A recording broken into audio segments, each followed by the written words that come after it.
YouTube. There we go. Good morning, everybody. Oh, looking at that beautiful mountain range right there, probably near Bruce's home, I'd expect. It looks like might be one near my home, but no, we don't have any that look like that, I don't think. Well, it is actually. It's what we Mhm. see out our window, although the There snow's we all go. melted. Good morning, everybody.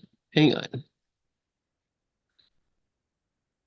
That's okay. There we go. Sorry. Oh, no problema, as they say. Anyway, so that's out your window. Yeah, yeah. It's Well. innuendo and out you window. Oh my goodness. I love it. I love it. I love it. Yeah. So, Just like special love is infatuation and special hate is insinuation, right?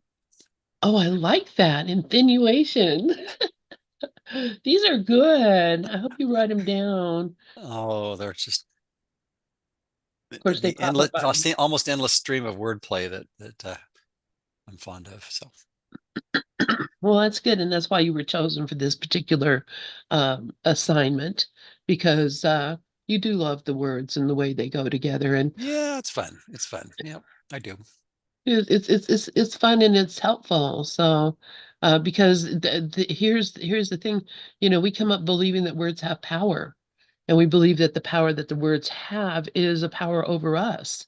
And so when we decide that, oh no, I have power over the words, I can make them mean anything I want. I can put any kind of a spin on it and make one thing seem like something completely different. And that's my power over the world, really. I recognize that. So the power of words is very important because the word is what, in the beginning was the word, and the word was with God, and the word was God. So have you heard the word? It's love. Anyway. So it wasn't just the Monty Python troupe that had the ability to recite and now for something completely different and seem to make it so, huh? That's right. That's right. It's exactly what we're doing. And now for something completely different. I love it. Thank you, Bruce. So you were going to tell Oh, a quick aside is I got up this morning, went for a walk. I thought, oh, I got just enough time to run down the Methodist church, a few blocks away, was having a thing where apparently some growers had a whole bunch of excess produce that was second, cosmetic seconds. And yeah, they posted a little sign on the bulletin board outside. And I thought, oh, maybe there'd be a few cars there this morning. There was cars backed up all the way to another church, like half a mile away. I thought, I don't think I'm going to have time to wait in line and still get here this morning for our ACIM Gather conversation on Saturday mornings at 7:30. So I just went around the block, which was good because then it gave me time to take a quick shower, grab some breakfast, and here I am. Oh, and then call the garage door repair person because in the process of leaving to go check this out, this food, um, heavily discounted food, almost a giveaway basically. Um, the garage door apparently had broken, and so I had to ring the doorbell, and my wife come to the door, and then I called the garage door repair people, and they said, "Oh, we can be here at 11." So great. So anyway, it's a day and a morning in the life of one dream figure, but that's why I'm a little almost a couple of minutes late in getting going to this morning. So anyway, Isn't that funny? the And backstory of the dream. Yeah. the backstory of the dream, it's kind of an interesting thing to me that you're probably not a lot of there were a lot of starving people waiting in line to get some free food. Maybe. No, although if you, if you, I don't know, I've noticed the prices are a bit higher in the last couple of years at the grocery store than they were a couple of years ago, and I think that's probably true all over, not just where we're living. But anyway, so I suspect that it's impacted people of ordinary means as well as limited means. So Oh, it has, yeah, yeah, absolutely. yeah. Yeah. But And especially if people have a belief that in lack and scarcity, yeah, which yeah. is really, I mean, that's if you didn't have a belief in lack and scarcity, you wouldn't experience it. So, Right, right. but And it's interesting to me because we need to learn the lesson that lack and scarcity is a lie. We experience lack and scarcity, and right, we right. do that until we, come to some understanding that, there's no such thing, and it's not even possible. And I mean, that seems like uh, what do you call it? Denial of the truth or something by saying, lack and scarcity doesn't really exist. But in reality, it doesn't exist. And so, that's I think that's where I find myself. I know what's true. I mean, I know in my mind, intellectually, the words make sense to me. I know it's true, and yet I still suffer from the same delusion that uh, it's not true. Well, just like Helen said, I'm referring to the Course. She said, I know it's true, I just don't believe it. And then I learned a few years ago when Judy Scott-Whitson was saying that she was there when Helen uttered that remark, and her response very appropriately was, well, Helen, shouldn't it be, I know it's true, I just won't believe it. I just thought that was such an interesting, you know, conversation that's like, well, because it really addresses the resistance that we all have, the Exactly. resistance to realizing that I by choosing this insane thought system of differences, made up by default a lack and a deficiency and a scarcity, because scarcity is only possible in a dualistic dream. Whereas if our real identity is perfect oneness, then how could anything be lacking in perfect oneness? If Right. everything is included, if totally capital A all inclusive includes all mind, all spirit, but then um, form is by definition a a mechanism by which what seems to be um, what truly is one can seem to be divided into multiple parts and take specific forms which are different than other specific forms in space and in time, and there's the dream that we think we inhabit and the dream figures that we think we must identify with, and of course just says, well, what if that's not true? Right. And I mean the whole thing being that it's my decision all the Mm-hmm. time. Every time it's my decision about what I want to think or believe about what seems to be going on. Mm-hmm. So, if even one time or, I mean that's what today's lesson is all about, right? Is just being stilling our mind and letting ourselves be told or to hear what's really happening rather than for us to be running around trying to plan and figure things out. So uh that's what we practice every day, the stillness, the stillness, the stillness, so that we can be taught, we can hear. Otherwise, we're just running around in circles, and believe me, I'm tired of. I've chased my tail so much that it's disappeared. So And we call that evolution, right? I call that evolution. You can quote me on that. I made that up. After a few thousand millennia, it's like the tail has disappeared. Yeah. Well, the No. TALE is disappearing when we stop reciting it to ourselves. The tale of grievances and sin, guilt, and fear, and dualistic dreams of um, disillusionment and disillusionment and denial and death, and probably taxes are in there too. But anyway, All that stuff. Yeah. Yeah. all that jazz. Yeah. Oh my goodness. Should we pick up where we left off? Absolutely. Okay. Let me get our I have reading us on up. page about the middle of page 221 in the print version I have, and it's in the I haven't. chapter 8 still, the early weeks, the miracle principles, and it's talking about how Helen was describing those what became 50 miracle principles. And, So yeah, so I think we're in my Kindle we're at the blue bookmark, and that is on page 216 according to my Kindle. So what did you say it was on yours? Oh, The page freeware? 221. Oh, so we're Not, only, not not too and far it's off. probably because I have this larger font. It could Uh, be, yeah, yeah. that I bet if I made it smaller font, I'm not going to experiment with that. Although I'm just Nah, so yeah, inclined to do that. Let no. me see if it works. But No, the fraction's definitely. probably about right. It's probably, yeah. It Yeah, looks like about 43% looking at the yeah. spline of the book I'm reading. So The spline. should I pick up where we left off? Yes, please. Okay. I think I'll do our fairly customary practice of backing up a paragraph. I'm going to go to Helen's quote. Jesus then continued, when you say, in brackets, if you want me to, I will, please add, quote, and if you don't want me to, I won't, unquote. This is the right use of inhibition. There has to be some control over learning for channelizing purposes.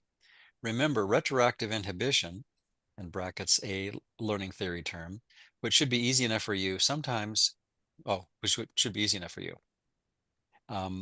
Sometimes the new learning is more important and has to inhibit the old. It's a form of correction.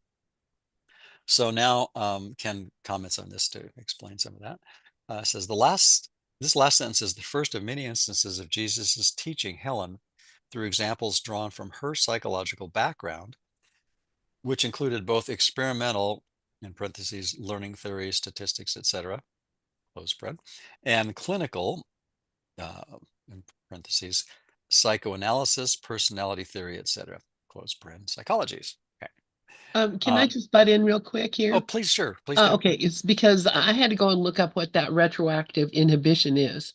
And Oh, because okay, it cool. reminded me of another thing. But it says the tendency of later learning to hinder the memory of previously learned material. Okay.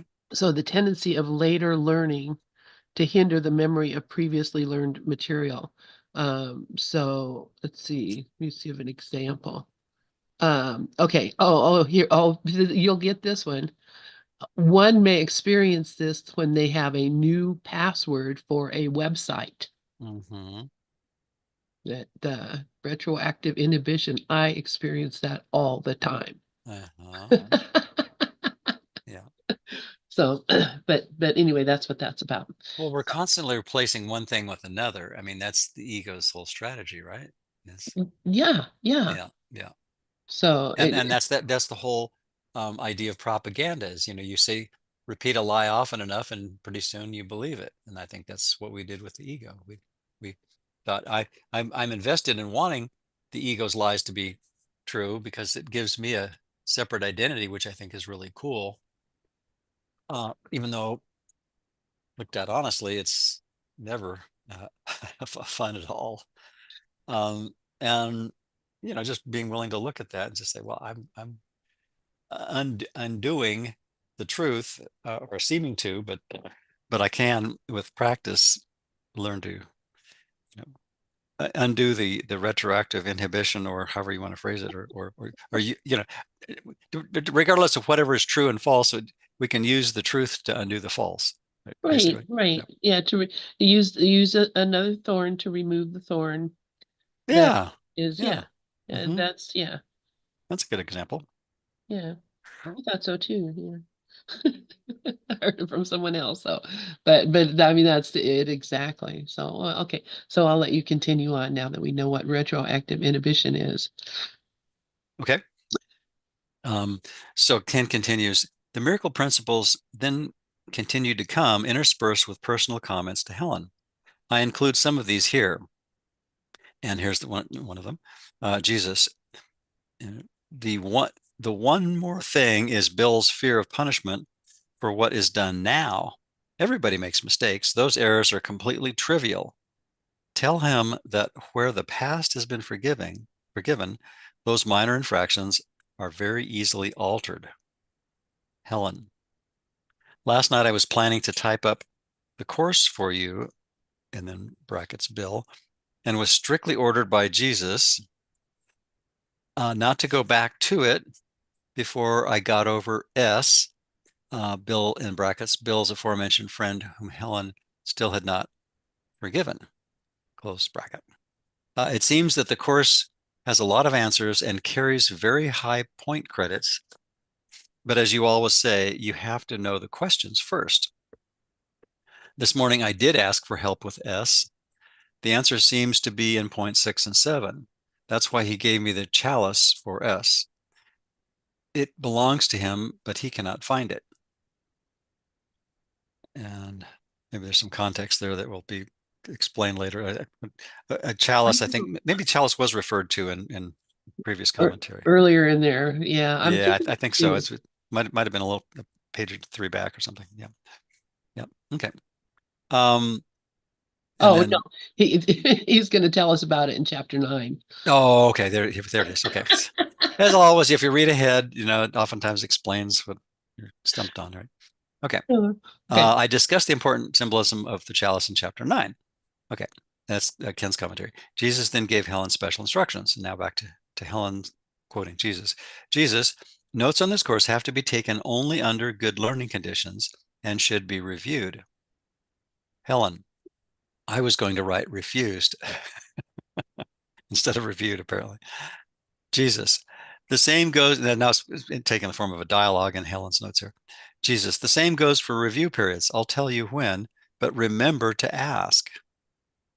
And then regarding miracle point 16, that it is blessed to give as to receive, Jesus urged, be very careful in interpreting this. Like what are you giving? What's really being given here? Right? I think that's what I get from it. Yeah, and what do you think you're going to receive too? Right, exactly. Yeah, it's if giving and receiving are the same in truth, and it's the course is always and only about the mind, so it's giving of the mind, and B, if we're giving from the ego thought system, not a great gift. Well, and then we're going to receive it, and that's exactly, if you look at your life and look at the world around you, you are receiving the results of what you're giving. And that's why the more you give and the more loving and caring and forgiving you are, the happier your life becomes. It's a natural inevitability of it. Mm-hmm, mm-hmm. So I just was going back a minute to look at something. Okay. Okay. So, okay. Do you want to Uh, pick up from there? sure. Okay. So then followed some extensive personal messages. The first of these contrasts Bill and Helen's ego dynamics, one of many such messages. The second message discusses the first miracle principle about no order of difficulty within the context of Helen's concern that her ego's darkness was too strong for the light of love. We are still, incidentally, within the first week of dictation. Okay, so this is not even a week. She's been getting these notes to write down. So there's very deep work going on right away. So Jesus apparently is saying, you, Helen and Bill, both have an identity problem, which makes you unstable, but in different ways. He, Bill, lacks confidence in his identity and needs to strengthen it. You vacillate in your identity and need better control. Both of you needn't worry. Um, and then in response to, this is Ken, in response to Helen's feeling fearful that God would abandon her, and justly so, Jesus said, I told you I forgave you, and that meant all hurt and hate you have ever expressed is canceled. I need the children of light now, and I am calling you to be what you once were and must be again. The interval has vanished without a trace anywhere. You who live so close to God must not give way to guilt. The karmic law demands abandonment for abandoning, but you have received mercy, not justice. Help the children because you love them and love God. Remember, a miracle is a spark of light. It shines through the darkness and brings in the light. You must begin to forget and remember. This is a private point, just for you. It is not part of the course. The miracle is love. You always wanted presents, and the closed package was intolerable. Please open this one. You act like it's a time bomb. When I said a miracle abolishes time, you might look back and review the point in parentheses. And in brackets, it says time is a teaching device and a means to an end, and it will cease when it is no longer useful for facilitating learning. And that, you can put that in the midst of this conversation so we know what he's talking about. Jesus continues, you're afraid there won't be enough time for you. Forget it and remember that there is no real difference between an instant and eternity. Remember that there is no order in miracles because they are always maximal expressions of love. You did make a maximum effort for Chip, and the only reason you did it was because you loved Bill. You might tell him to think about that sometimes because he does need signs of love, but he doesn't always recognize them because he does not have enough confidence. You practically gave up your life for him quite voluntarily, but you do not know that what you were really giving up was death. This is what dying to live really means. And I said, myself that greater love no man hath. Um, do you want me to continue reading, or do you want to talk about any of this before? I'll just finish reading what Jesus said to her. Okay. Oh, okay. No, this is Ken's commentary here. So uh, just this is a lot of stuff he just said here. Oh yeah, for sure. Yeah, maybe we should talk about this because that the miracles are always maximal expressions of love. I'm kind of jumping to that. It's like, and miracle abolishes time. Um, yeah, I mean, there's a lot in the course about at some point we won't need time because we will have learned our lessons of how to undo time through forgiveness and undo space, of course, through forgiveness, because forgiveness really is based on the atonement principle, which the separation never happened. And two key components of the belief in separation are time and space, right? And therefore a dualistic dream that represents the idea that it's even possible for separation to happen. And because we've made up such an incredibly convincing dream that we call space-time and the material universe that seems to reinforce the idea of that dualistic dream at every turn, everywhere we look, and our biological vehicles that we call bodies were made intentionally to look outward, see what we've projected, but then think of that as the cause rather than the effect. And because that is sort of the default mode, we stay pretty mindless. But anyway, but yeah, there's a lot of things in there that, miracles, a spark of life. And so the miracle is just like that momentary realization that the spark that we can fan into a flame by letting our mind stay focused on the idea that what if the separation didn't happen? What if I'm misinterpreting everything and I need a different teacher in my mind, and that teacher is always available 24/7, 365, right? Yeah, yeah. And it's, wow. He says this right here, this paragraph is what I wanted to really look at too. He says, I told you I forgave you, and that meant all hurt and hate you have ever expressed is canceled. Mm-hmm. I need the children of light now, and I'm calling you to be what you once were and must be again. And then he says, the interval has vanished without a trace anywhere. Yep. So that whole chunk of time from the very beginning to the moment that, he connected with Helen and she said, yes or maybe or whatever it was that she said, everything that ever occurred, like that whole interval of time disappeared was because it never was. Right. Um, but of course, that's possible and necessary for us too now to be doing that. Yeah. Yeah. As you're sharing that, I was thinking, it's sort of like training wheels. We're given ideas that help us slowly adopt the idea that time and space are made up. So when he says that interval of time was reversed, and everything that happened in it, right, or vanished without a trace, it says there. Well, if we can start with an interval of time and say, well, maybe some specific thing where I thought someone did something to me, or I did something to someone else that wasn't very cool.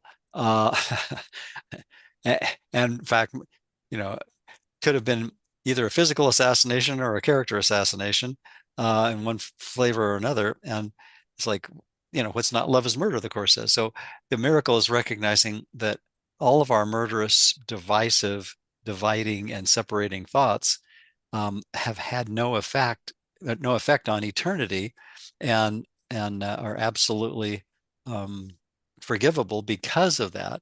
We need to be able to shift our minds to a perspective where we're looking from the eternal, and then from that perspective, if it was vanished without a trace, then that just means that it never happened, in truth.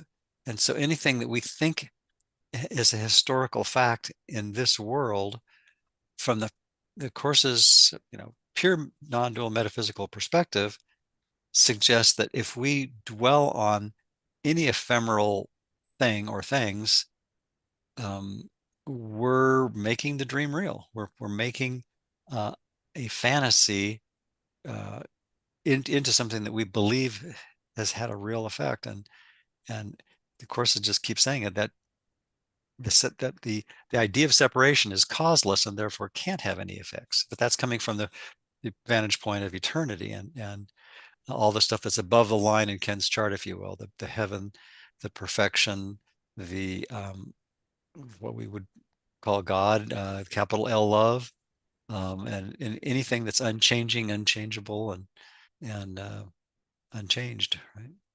Exactly, exactly. And I mean, this is, he says several times that in the thing, the teacher's manual, he says, that the most important thing for a teacher of God is to know what time is, to really understand the concept of time. What we think is happening that we call time, of course, is just these intervals of occurrences that we think really happened. And when those occurrences never actually happened, then that time never actually was and is not. It can't be. So this whole idea of what our past or our future, I don't even want to get into the future. The past is enough to give us, a whole idea that, time is not a line that continues. A time is well, I mean, it is, but that line doesn't actually even exist because the only thing that is existing is right now. Mm-hmm. So this is, and then he says, after he says the interval has vanished without a trace anywhere, and then he says, you who live so close to God must not give way to guilt. The karmic law demands abandonment for abandoning, but you have received mercy, not justice.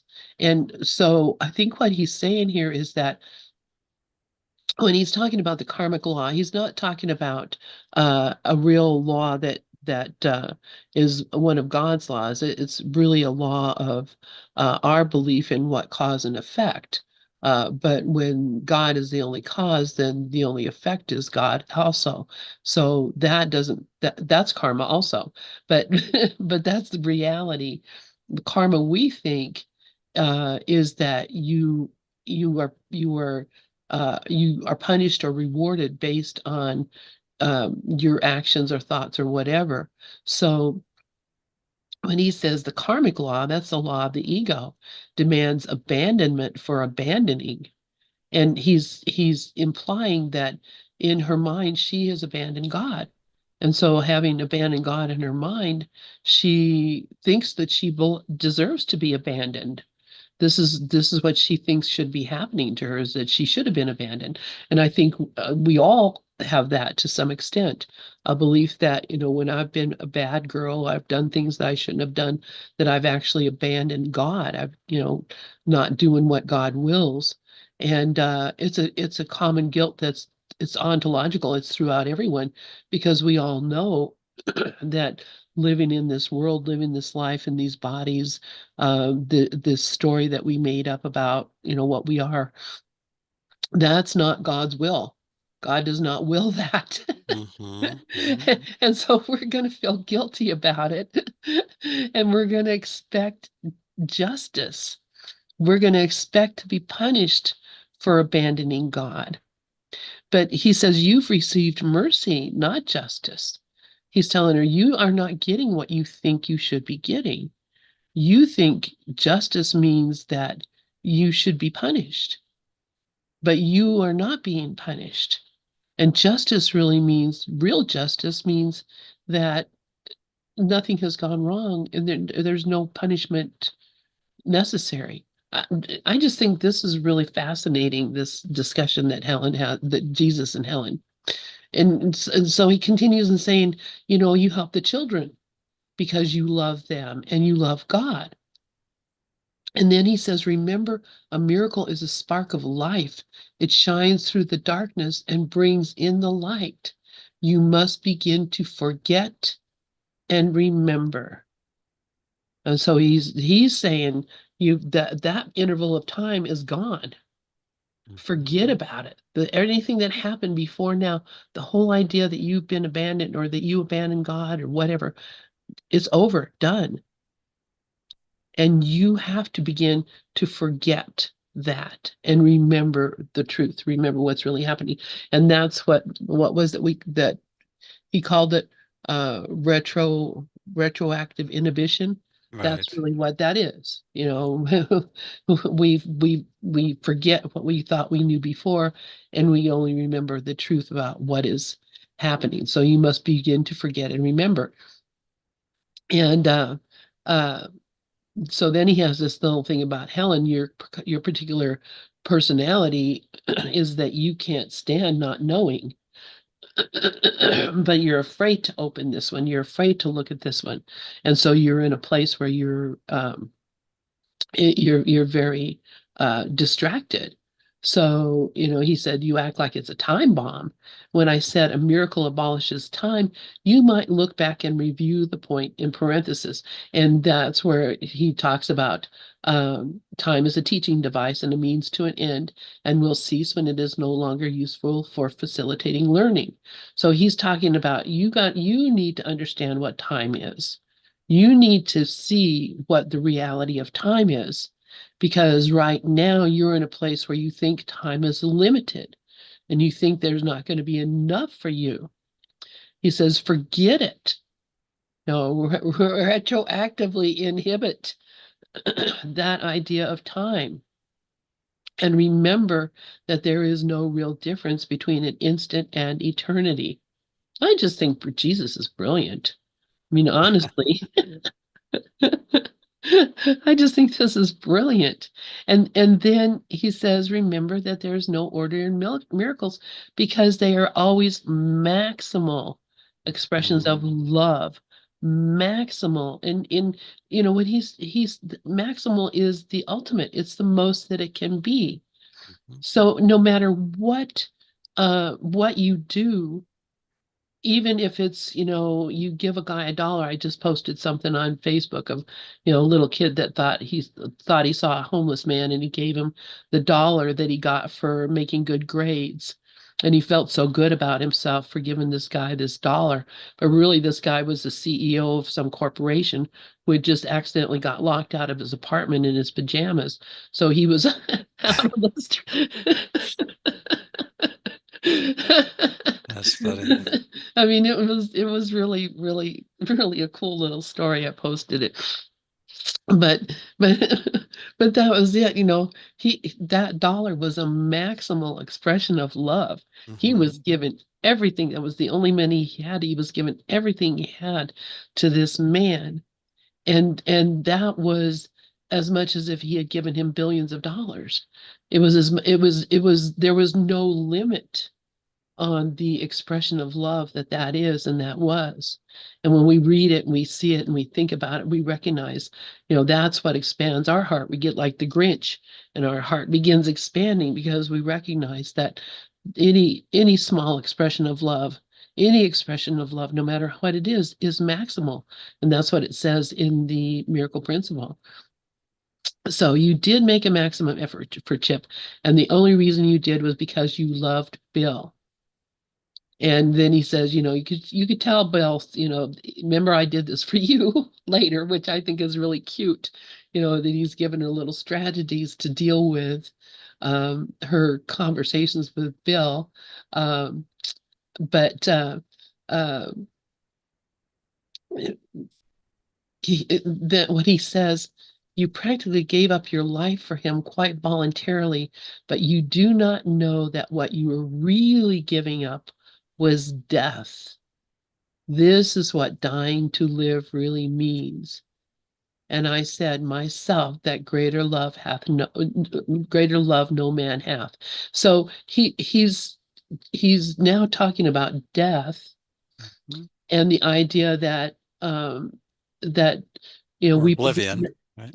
yeah, that it's possible and that it's a reality. And that's again, death is what drives us in this world. It's the ultimate gift of the ego. Yeah. So, What a gift. yeah, what a gift. Yeah, Yeah. yeah. Yeah.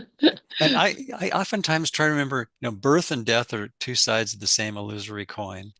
And another, and both are keep us oblivious to the idea that we're an eternal mind that is really part of spirit, which is a word that I still use spirit as a recognition that there is an awareness that transcends space and time, and that embraces total inclusion, total innocence, and we could throw words like heaven at it, but the idea Equally being that, meaningless.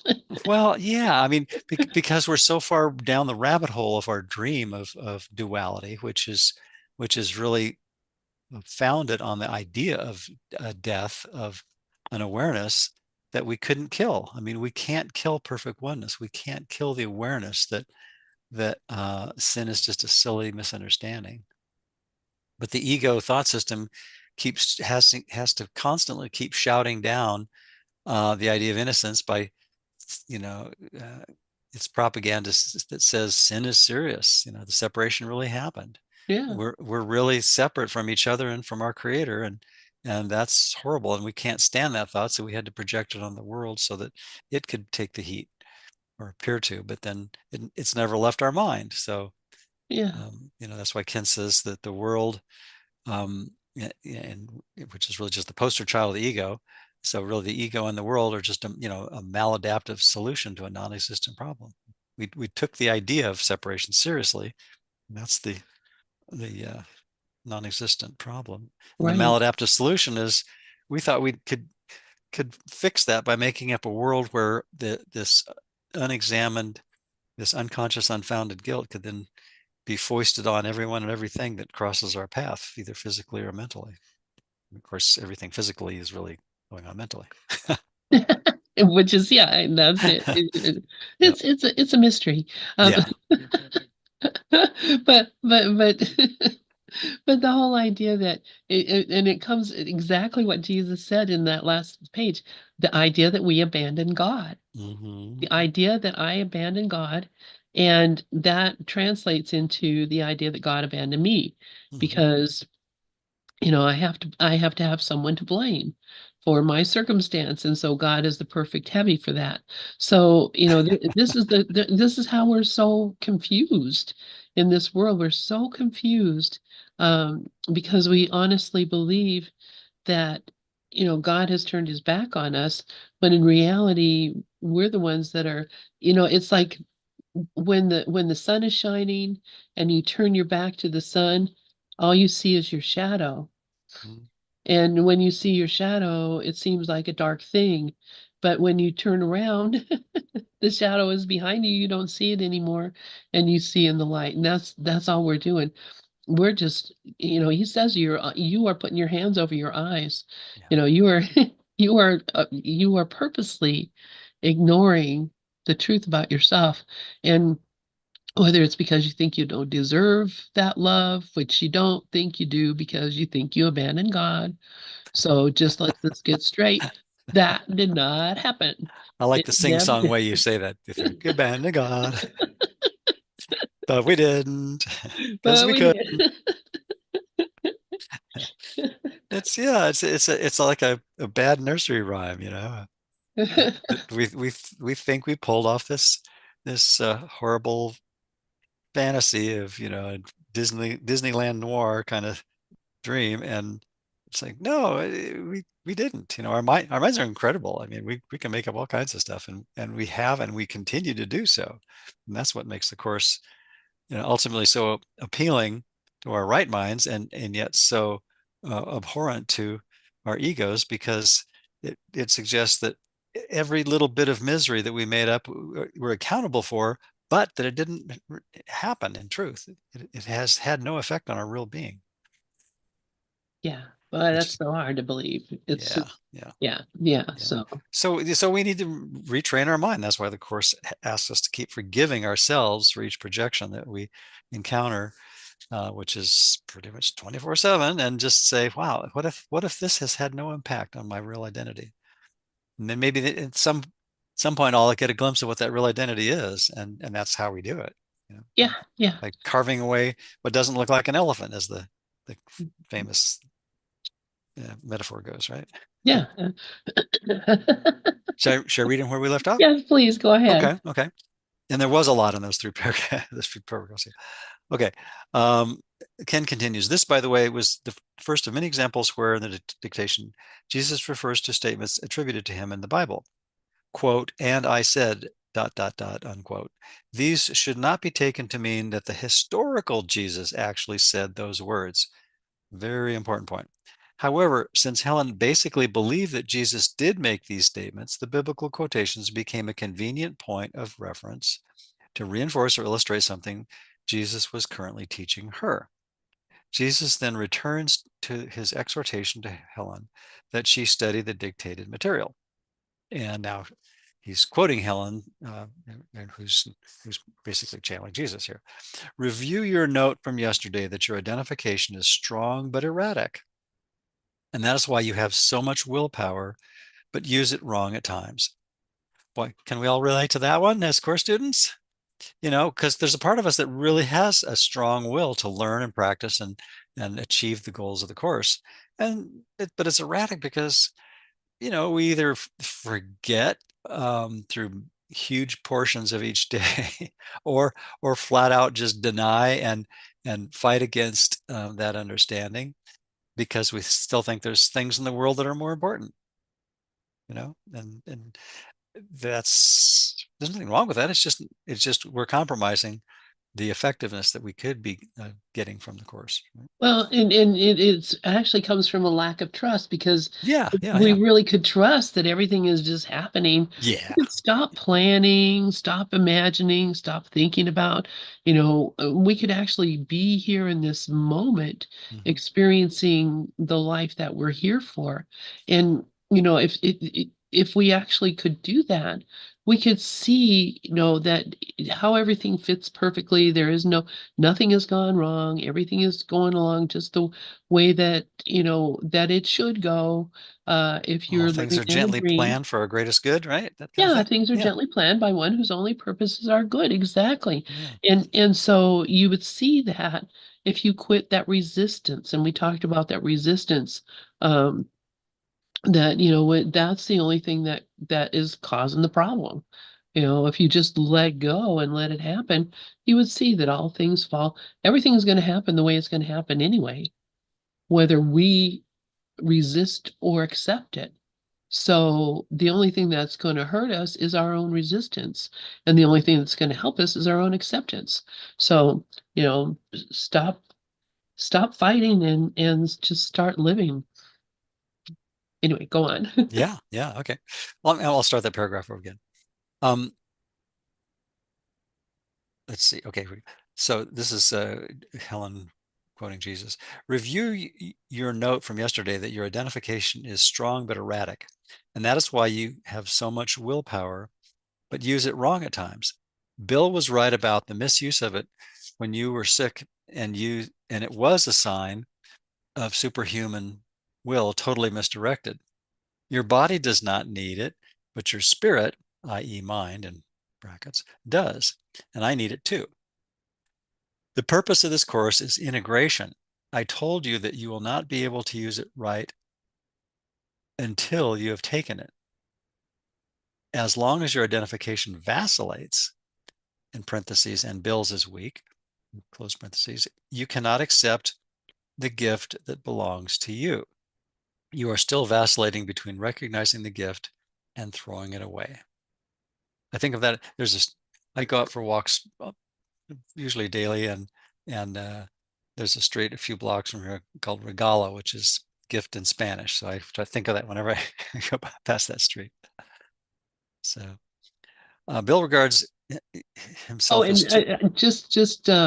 and as you're reading along, remember, because he just pointed out to us a couple pages ago, uh, this hasn't even been going on for a week. right, right. This is like when we just heard In the about the scribing. course. Yeah. Yeah, yeah. A week after we first heard about the course, were we thinking about these kind of thoughts? No, I don't think so. Yeah. Not me. Well, as we've pointed out at the beginning of our conversation this morning, we're almost halfway through the book, and you can tell that it wasn't just a overnight thing that suddenly Helen started channeling. You could tell that she had been preparing for this, and as Ken points out in the writing, probably for many lifetimes preparing for this. And it's like, okay, now this lifetime you're gonna bring forth some pretty amazing stuff here. And why her? Because she was willing to do it. So there was at least a part of her mind that was very clear and very willing, even though a large portion, just like all of us, was still very resistant. So that's why the vacillation is such an important concept, and how really applies to us all. That the form that it takes may be very different, but the content is that we're all a mixed bag. We all have split minds, and a split mind is not going to be sane all the time, because it's choosing insanity so much of the time. Right? Exactly. Yep. Exactly. I know mine does. Yep. Yep. I mean, but what's cool and beautiful now, though, is that I can look at that. It's before I would be like, why is this happening to me? Now I'm like, oh, I know why this is going on. I know what's going on here. Not that I really know what's going on, but I know that it's a lesson. There's something for me to learn here. Not something for me to run away from and, tell all my friends, oh, this terrible thing is happening. I can actually just enjoy it and learn from it and be blessed by it. So that's a huge, huge shift. And thank God. I'm glad. I not that I wouldn't have been glad anyway, but to be like daily rewarded is the way I see it. Every day I'm rewarded by this thought system, because what would once have driven me insane and made me very fearful now just makes me laugh. Like, oh, there it is. Anyway, I'll go ahead and continue reading. I'm going to actually leave a few minutes early. I just got a call from Tim Wise, who asked me to take over the School for Course in Miracles class that starts in about 8 minutes. Okay. But what I'll do is I'll just read a little bit more, and then I'll sign off until next week. All right. And yeah, that'll be great. Okay. Okay. So let's see. I think, where did we get to? You were halfway through the purpose of this course's integration, I think. Yes. Yes. I'll just start that paragraph over again. The purpose of this course is integration. I told you that you will not be able to use it right until you have taken it. As long as your identification vacillates and Bill's is weak, you cannot accept the gift that belongs to you. You are still vacillating between recognizing the gift and throwing it away. Bill regards himself as too weak to accept it. You do not yet know its healing power. After you have passed the course, you will accept it and keep it and use it. That is the final exam, which you will have no trouble in passing. Midterm marks are not entered in the permanent record. And Ken comment on that in an audio that I was listening to the other day. It's like, we've already passed the final exam, so you don't need to worry about the midterms. And the midterms are everything in the ladder that we believe we're climbing back up to get to perfect oneness, because we never left. So how could we be concerned about passing, right? So anyway, and on that note, I'm going to wish you a very pleasant week, everyone, and look forward to picking up the conversation where we left off. So thanks, Lynn. Thanks all. Thank you so much, Bruce, Rawls, and I do appreciate you so